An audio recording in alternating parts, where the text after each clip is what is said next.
2026 hutakiwi kufanya mambo haya kama unahitaji kufanikiwa, kama unahitaji kupiga hatua.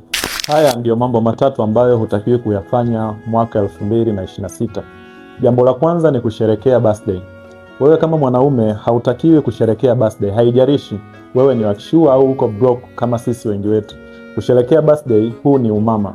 Lakini jambo la pili, hutakiwi kupiga punyeto in any way. Haijalishi una mpenzi, hauna mpenzi, umeoa, haujaoa, uko single. Punyeto itakuweka mbali na mafanikio. Punyeto itakuchelewesha sana katika mafanikio mwaka 2026. Kwa hivyo hii weka mbali nayo. Lakini pia hutakiwi kuangalia connection. Wapo watu ni vipaumbele, ikitoka tu washaidaka. Hutakiwi kuangalia video za ngono wala hutakiwi kuangalia picha za utupu. Baadhi ya watu ukipita Instagram, wao ni kazi kulike picha za makario. Ukipita TikTok, ukipita wapi, wanachofuatilia wao ni connection tu. 2026 hutakiwi kufanya mambo haya kama unahitaji kufanikiwa, kama unahitaji kupiga hatua.